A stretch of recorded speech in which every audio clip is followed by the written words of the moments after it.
Welcome to Homemade. Hello welcome to homemade. ഞാൻ രമ്യ സുർജിത്ത്. ഇന്ന് നമുക്ക് നല്ല അടിപൊളിയായിട്ടുള്ള തമിഴ്നാട് സ്റ്റൈലിൽ തക്കാളി ചമ്മന്തി എങ്ങനെ ഉണ്ടാക്കുന്നതെന്ന് നോക്കാം.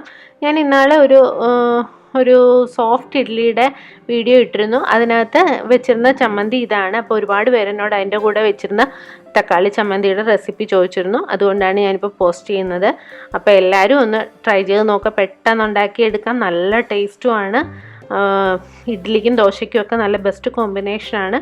നമുക്ക് എങ്ങനെ ഉണ്ടാക്കുന്നതെന്ന് നോക്കാം. വീഡിയോയിലേക്ക് പോകുന്നതിന് മുന്നേ ആദ്യമായിട്ടാണ് നിങ്ങൾ വീഡിയോ കാണുന്നതെങ്കിൽ സബ്സ്ക്രൈബ് ചെയ്യാൻ മറക്കരുത്. അതുപോലെ തൊട്ടടുത്തുള്ള ബെൽ ബട്ടണും ക്ലിക്ക് ചെയ്യുക. എന്നാൽ മാത്രമേ ഞാൻ പുതിയതായിട്ട് ഇടുന്ന വീഡിയോസിൻ്റെ നോട്ടിഫിക്കേഷൻ കിട്ടുകയുള്ളൂ. അപ്പോൾ നമുക്ക് എങ്ങനെ ഉണ്ടാക്കുന്നതെന്ന് നോക്കിയിട്ട് വരാം.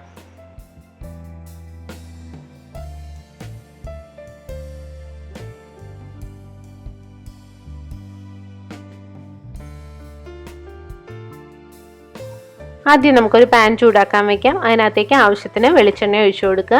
ഞാനിപ്പോൾ ഒരു 2.5 ടേബിൾ സ്പൂണോളം വെളിച്ചെണ്ണ ഒഴിച്ചു കൊടുത്തിട്ടുണ്ട്. ആവശ്യത്തിന് എണ്ണ ഒഴിച്ചു കൊടുക്കുക.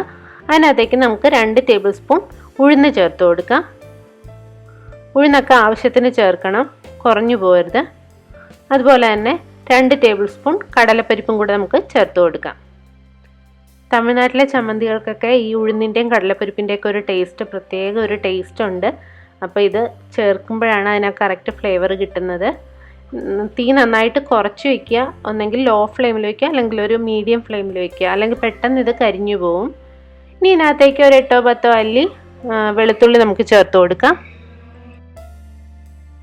ഇനി ആ വെളുത്തുള്ളി, ഉഴുന്നും കടലപ്പരിപ്പും എല്ലാം കൂടെ ഒന്ന് നമുക്ക് ചെറുതായിട്ട് മൂപ്പിച്ചെടുക്കാം.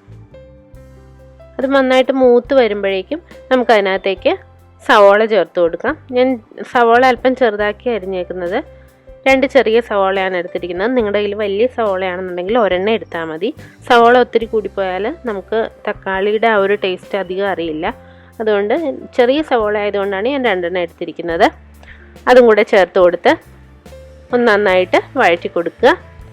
സവോള നന്നായിട്ട് വാടി കഴിയുമ്പോൾ നമുക്ക് അതിനകത്തേക്ക് തക്കാളി ചേർത്ത് കൊടുക്കാം. ഞാനിവിടെ 3 വലിയ തക്കാളിയാണ് ചേർത്തിരിക്കുന്നത്. അതുപോലെ തക്കാളി എടുക്കുമ്പോൾ നന്നായിട്ട് പഴുത്ത തക്കാളി എടുക്കുക. അപ്പോൾ നല്ല കളറും കിട്ടും, നമ്മുടെ ചട്നിക്ക് നല്ല കളറും ഉണ്ടാവും, നല്ല ടേസ്റ്റും ഉണ്ടാവും. അപ്പോൾ പച്ച തക്കാളി, അധികം പഴുക്കാത്ത തക്കാളി നോക്കി എടുക്കരുത്, നന്നായിട്ട് പഴുത്തത് നോക്കി എടുക്കുക. ഇനി ഇത് നന്നായിട്ട് നമുക്ക് വഴറ്റി കൊടുക്കാം. ഒരു 2 മിനിറ്റ് മൂടി വെച്ച് കഴിഞ്ഞാൽ തക്കാളിയുടെ ആ പുറമേയുള്ള ഭാഗമൊക്കെ ഒന്ന് സോഫ്റ്റായി കിട്ടും. അതിനുശേഷം നമുക്ക് തുറന്ന് നന്നായിട്ട് വഴറ്റിയെടുക്കാം.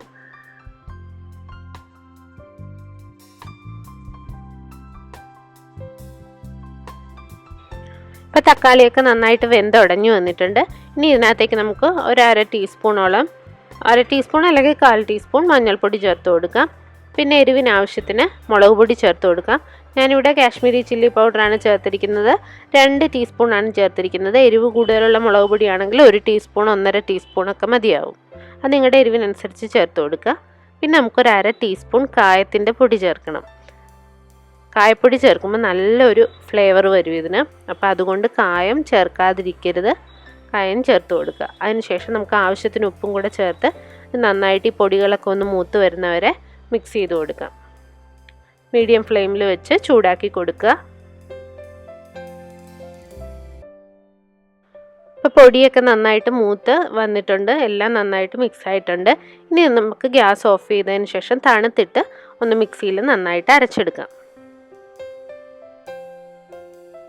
ഇനി നമുക്കൊരു പാൻ ചൂടാക്കാൻ വയ്ക്കാം. പാൻ ചൂടായി വരുമ്പോൾ അതിനകത്തേക്ക് 1-2 ടീസ്പൂണോളം നെയ്യ് ചേർത്ത് കൊടുക്കാം. നെയ്യിലാണ് ഇനി കടുകൊക്കെ താളിക്കുന്നത്. അപ്പോൾ അതിന് ഒരു പ്രത്യേക ഫ്ലേവർ കിട്ടും നെയ്യിൽ താളിക്കുന്ന സമയത്ത്. നെയ്യ് താല്പര്യമില്ല എന്നുണ്ടെങ്കിൽ നിങ്ങൾക്ക് എണ്ണയിൽ തന്നെ ചെയ്യാം, കുഴപ്പമില്ല. അപ്പോൾ നെയ്യ് ഒന്ന് ചൂടായി വരുന്ന സമയത്ത് നമുക്ക് 1 ടീസ്പൂൺ കടുക് ചേർത്ത് കൊടുക്കാം. പിന്നെ നമുക്ക് ഇതിനകത്തേക്ക് കുറച്ച് ഉഴുന്നും കൂടെ ചേർത്ത് കൊടുക്കാം. കടുക് പൊട്ടി വരുന്ന സമയത്ത് നമുക്ക് 1 ടീസ്പൂണോളം ഉഴുന്നും കൂടെ ചേർത്ത് കൊടുക്കാം. നമ്മൾ അരച്ചതിനകത്തും ചേർത്തിട്ടുണ്ട്. ഇതിനകത്തും ഇനി നമുക്ക് കുറച്ച് ഉഴുന്ന് വേണം. ആ ഉഴുന്നും കൂടെ കടിക്കാൻ കിട്ടണം, എന്നാലാണ് ടേസ്റ്റ്. അതിനുശേഷം നമുക്ക് അതിനകത്തേക്ക് 2-3 വറ്റൽമുളക് ചേർത്ത് കൊടുക്കാം.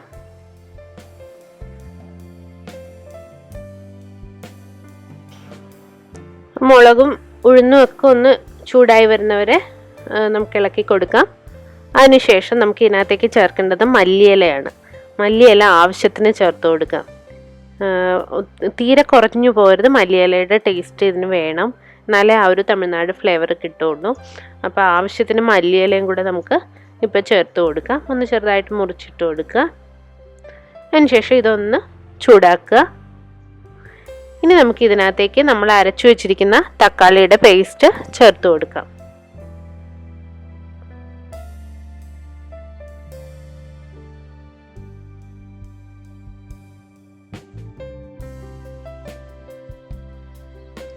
നമുക്കതിന് ശേഷം ആ മിക്സിയുടെ ജാറിലും ഇതിലൊഴിച്ചിട്ട് ഒരല്പം വെള്ളം അതൊന്ന് കഴുകി അതും കൂടെ നമുക്ക് അതിനകത്തേക്ക് ചേർത്ത് കൊടുക്കാം. ഒത്തിരി വെള്ളം ഒഴിക്കരുത്.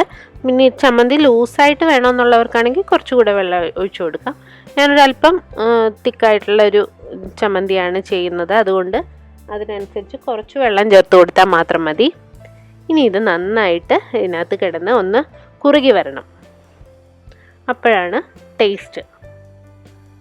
ഉപ്പ് എന്തെങ്കിലും പോരെന്നുണ്ടെങ്കിൽ നമുക്ക് ടേസ്റ്റ് ചെയ്തിട്ട് ഈ സമയത്ത് അങ്ങ് ചേർത്ത് കൊടുക്കാം. അപ്പോൾ ഉപ്പ് എനിക്ക് പോരാൻ തോന്നിയോണ്ട് ഞാൻ കുറച്ച് ഉപ്പ് കൂടെ ചേർത്ത് കൊടുക്കുകയാണ്. അതും കൂടെ ചേർത്തിട്ട് നന്നായിട്ടൊരു മീഡിയം ഫ്ലെയിമിൽ വെച്ച് അതൊന്ന് തിക്കാക്കി എടുക്കണം. അപ്പോഴേക്ക് തക്കാളിയൊക്കെ ഒന്ന് കുറുകി നല്ല ഒരു ടേസ്റ്റ് അതിന് വരും. ആ നെയ്യിൽ കിടന്ന് അതും കൂടെ ഒന്ന് റെഡിയായി വരുമ്പോഴേക്കും അടിപൊളി ടേസ്റ്റാണ്. അപ്പോൾ നമ്മുടെ തമിഴ്നാട് സ്റ്റൈല് തക്കാളി ചമ്മന്തി റെഡി ആയിട്ടുണ്ട്. അപ്പോൾ ഇഡ്ഡലി, ദോശ ഇതിനൊക്കെ നല്ല ബെസ്റ്റ് കോമ്പിനേഷനാണ്. ഞാനിപ്പോൾ ഒരു ഗോതമ്പ് ദോശയുടെ വീഡിയോ നേരത്തെ അപ്ലോഡ് ചെയ്തു, അതെല്ലാവരും കാണുക. അതിൻ്റെ കൂടെ ഇത് നല്ല കോമ്പിനേഷനാണ്. ഞാൻ അതിൻ്റെ കൂടെ ചെയ്തിരിക്കുന്നത് ഈ ചമ്മന്തിയാണ്. അപ്പോൾ എല്ലാവരും ഒന്ന് ട്രൈ ചെയ്ത് നോക്കുക. ഇഷ്ടപ്പെട്ടാൽ ലൈക്ക് ചെയ്യാനും സബ്സ്ക്രൈബ് ചെയ്യാനും കമൻറ്റ് ചെയ്യാനും ഷെയർ ചെയ്യാനും മറക്കരുത്. പുതിയ പുതിയ വീഡിയോകളുമായി നമുക്ക് വീണ്ടും കാണാം. താങ്ക്